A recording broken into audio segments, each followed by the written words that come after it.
Hello everyone, কেমন আছেন আপনারা সবাই? আশা করি আপনারা সবাই ভালো আছেন এবং সুস্থ আছেন। আমার আরেকটি নতুন ব্লগে আপনাদের সবাইকে স্বাগত। প্রতিদিনের মতন আজকে একটা সাধারণ সকাল। আমার ঘুম থেকে উঠে গেছি আর ছেলেকেও এদিকে রেডি করে দিয়েছি। ছেলেটা এদিকে ফুটবল নিয়ে খেলছে আর আমি এদিকে কয়েকটা কাজ ঘরে গুছিয়ে নিচ্ছি। আসলে দিনটি ছিল কালী পুজো বা দীপাবলির ঠিক আগের দিন। তো আমাদের বাড়িতে সেই অনুযায়ী রান্না হয়েছিল 14 শাক। ভূত চতুর্দশীর দিন তো শুদ্ধ শাক খেতে হয় আর সাথে 14 প্রদীপ জ্বালাতে হয়। তো সেই জন্যই আমাদের বাড়িতে রান্না হয়েছিল 14 শাক, সাথে আরও অনেক কিছু। আমি ওপরে এসে শাকগুলো একটু বাজবো কি, ছেলেটা এত কাজে বাধ্য হয়ে আমি আবার ওকে নিচে নিয়ে চলে এলাম। আমি তো স্নান করেই নিয়েছি, এবার ছেলেকে স্নান করে নিয়ে ওকে খাইয়ে তারপর ওপরে যাব।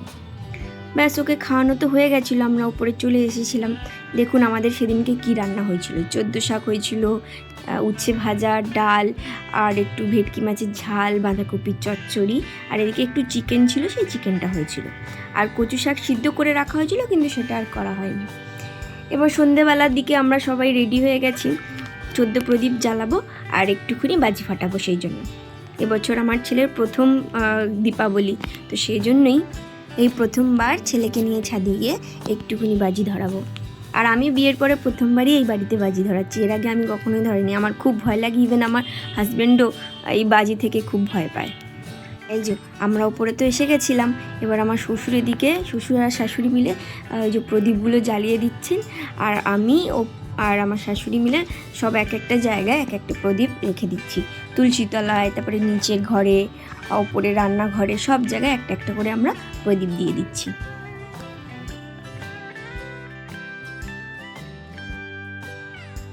ব্যাস, ওপরে তো প্রদীপ দেওয়া হয়ে গেছে। এবার আমি একটু নিচে এসে ঘরের মাঝখানে একটা প্রদীপ দিয়ে গেলাম, আর ঘরের বাইরে 2টো প্রদীপ।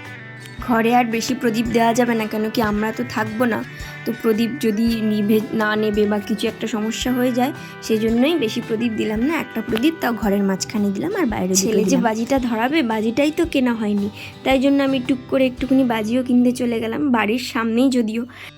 আচ্ছা, আপনাদের তো বলাই হয়নি, আমার যে ব্লগটা আপনারা দেখছেন সেটা 2 দিনের মিলিয়ে ব্লগ দেওয়া হয়েছে।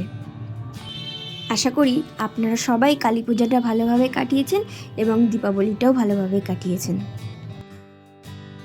এই যে এসে গেছি বাজির দোকানে, কয়েকটা মাত্র বাজি কিনেছি। কি দাম যে হয়েছে বাজির এখন, আগে অনেক কম দামে পাওয়া যেত। এই কয়েকটা বাজি, 4টে তুবড়ি নিয়েছি, 4টে চরকি নিয়েছি, 2টো ফুলঝুরি, তাতেই হয়ে গেছে 300 টাকা। এত দাম হয়ে গেছে। ব্যাস, আমি তো বাজি কিনে চলে এলাম। আস্তে আস্তে একটা ঠাকুরও দেখে নিয়েছি, আমাদের পাড়ারই ঠাকুর ওটা। এবারে এসে আমি ছাদে উঠে গেছি আমরা সবাই। এদিকে আমরা সবাই মিলে একটুখানি ফুলঝুরি ধরাবো, তারপরে আমি আবার আমার বাবার বাড়ির দিকে একটু এগোবো। দেখুন ছাদে উঠে কত সুন্দর লাগছে, সবাই নানান রকমের বাতি জ্বালিয়েছে ঘরের মধ্যে, কত রকমের লাইটিং করেছে, দেখতে খুব সুন্দর লাগছে। কালী পুজোটা চলে গেলে মনটা আবার খারাপ হয়ে যাবে, এই ঝলমলে লাইটটা আমরা আর দেখতে পাবো না।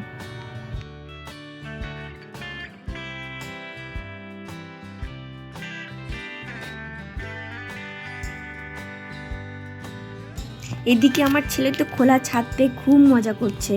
একটু খোলা জায়গা পেলে ব্যাস, ওর আর কিছু চায় না, খালি এদিক আর ওদিক দৌড়াবে। এদিকে আমার শাশুড়ি এই যে ফুলঝুরি ধরাচ্ছে, একটা পাটকাঠি আনা হয়েছে ওর হাতের কাছে যাতে আগুন না লাগে, সেই জন্যই এই ব্যবস্থা করা হয়েছে।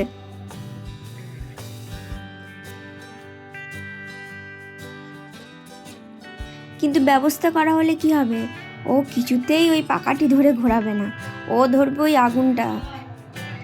পাকাটি কি বলুন তো, ওটা আসলে পাটকাঠি, তো ওটাই বাপি আলাদা করে কিনে এনেছে যাতে ও দূর থেকে ধরে জ্বালাতে পারে।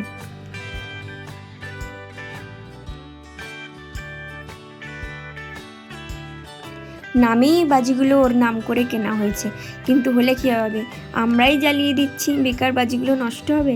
তাই এই যে ওকে প্রথমবার একটু দেখিয়ে দিলাম কিভাবে কি হয়। সে তাতে তো কিছুই বুঝবে না, কিন্তু ওই যে প্রথমবার পুজো ওর, প্রথমবার দীপাবলি, প্রথমবার কালী পুজো, তাই জন্যই এত কিছু করা। ব্যাস, আমরা বেরিয়ে পড়েছি আমার বাবার বাড়ির উদ্দেশ্যে। এদিকে একটা প্যান্ডেল ছিল, সব জায়গায় এখনও প্যান্ডেল, যেহেতু কালী পুজোর আগের দিন, তো কোনো জায়গাতেই মায়ের মুখ আপনাদেরকে দেখাতে পারবো না, সবারই মায়ের মুখ বন্ধ করে রেখে দিয়েছে সবাই। তো এরকমভাবেই আপনাদের দেখে নিতে হবে। কত জায়গায় যে কালী পুজো হচ্ছে, সবাই এক জায়গায় করে প্যান্ডেল করছে আর কালী পুজো করেছে, খুব ভালো লাগছে দেখতে। আর রাস্তায় কত রকমের লাইটিংয়ের দোকান। এই যে আমি এসে গেছি বাবার বাড়িতে, এসে দেখছি মা সিংহাসনের ওখানেও ওই যে লাইট জ্বালিয়েছে। আর আমাদের বারান্দায় মানে আমাদের যেখানটা রান্নাঘর সেখানেও কয়েকটা লাইট দিয়েছে, আর ঘরের মধ্যে এই যে কয়েকটা লাইট দিয়েছে। কত সুন্দর লাগছে। আমরাও এই বাড়িতে লাগিয়েছি, তবে আজকে লাগাইনি, সেটা কালকে লাগিয়েছিলাম, মানে যেদিন দীপাবলি ছিল সেই দিন লাগানো হয়েছিল, সেটাও আপনাদেরকে দেখাবো।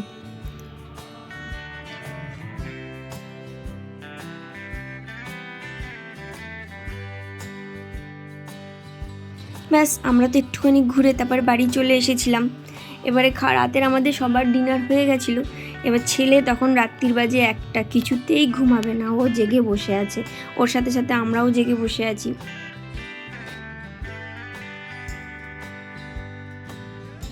এই ব্লগটা আপনারা যেটা দেখতে পাচ্ছেন সেটা হচ্ছে পরের দিনে, যেদিন কালী পুজো ছিল সেই দিন।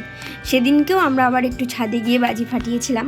সেদিনকে ছিল ওর বাবা, সেদিনকে আর শ্বশুর ছিল না, আমি, ওর বাবা আর আমার শাশুড়ি আর আমার ছেলে, এই 4 জনে মিলে একটু যাওয়া হয়েছিল ছাদে। কেন কি আগের দিন ছেলে একটু বাজি ফাটাতে চায়নি, শুধু এদিক ওদিক ঘুরে বেড়াচ্ছিল। ওর বাবা থাকলে ওকে একটুখানি ভালো করে ধরতে পারে, সেই জন্যই ওর বাবাকে আবার ডাকা হয়েছে, যাতে ও একটুখানি বাজি ফোটাতে পারে আমাদের সাথে।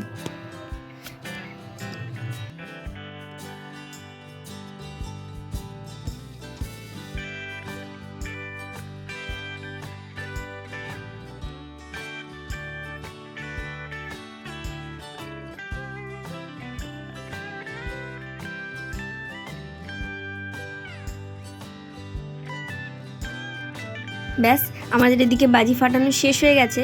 এবার আমি আমাদের ফ্ল্যাটের নিচে একটা দোকান আছে, তাপসীদির দোকান, সেখানে এসছি একটা শাড়ি নিতে।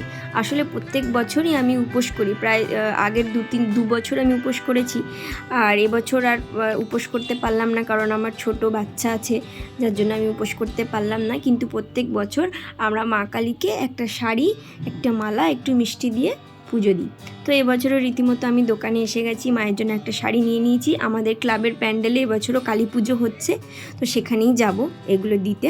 আমরা সবাই রেডি হয়েও নিয়েছি, একেবারে শাড়িটা কিনে নিয়ে তারপরে এই যে মা আর ছেলে ছিল বলে আমাদের পাড়ায় যে আরেকটা পুজো হচ্ছিলো, এটা আমাদের পাড়ার পুজো, এটা আমাদের ক্লাবের পুজো নয়। আমাদের ক্লাবের পুজো এখনও আমরা যাইনি, তো পাড়ার পুজোর ওখানে একটু ঘুরে এসে একটু চা খেয়ে তারপরে আমি, ওর বাবা আর ছেলে রেডি হয়ে বেরিয়ে পড়েছিলাম আমাদের ক্লাবের উদ্দেশ্যে।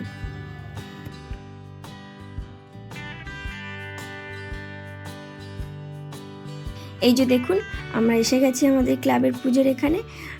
কালী পুজোটা খুব একটা বড় করে হয় না, মোটামুটি ছোট করেই হয়। ছেলে আর ছেলের বাবার ড্রেসটা কি করে কালারটা ম্যাচ করে গেছে আমি বুঝতে পারিনি, দুজনই ব্লু কালার পরেছে। আমার মাথায় ছিল না, তবে ও বলেছিল আমি রেড কালারের পাঞ্জাবি পরবো। রেড কালারের পাঞ্জাবিটা একটু সমস্যার জন্য ওকে ব্লু কালারের পাঞ্জাবিটা পরতে হয়েছিল, আর ছেলেরও ছিল একটা ব্লু কালারের পাঞ্জাবি, তাই জন্যই দুজনের ম্যাচ করে গেছিলো। যাই হোক, এখানে বেশিক্ষণ থাকা যাবে না, ছেলেটা একটু জ্বালাতন করছিল, তাই জন্য আমরা বাড়ির দিকে চলে এসেছিলাম। আর এখানে পুজো হবে সকাল 7টা অবধি, অতক্ষণ তো থাকা মানে ইম্পসিবলই বলা যেতে পারে, কারণ ছেলে কিছুতেই থাকতে চাইবে না, বদমাইশি করবে। আর আসার পথে কত সুন্দর সুন্দর সবাই প্যান্ডেলে প্যান্ডেলে সাজিয়েছে, সেটা দেখতে দেখতে চলে এলাম। তাহলে আজকে ভিডিওটা আমি এখানেই শেষ করছি, আবার আপনাদের সাথে দেখা হবে পরবর্তী একটি ব্লগে।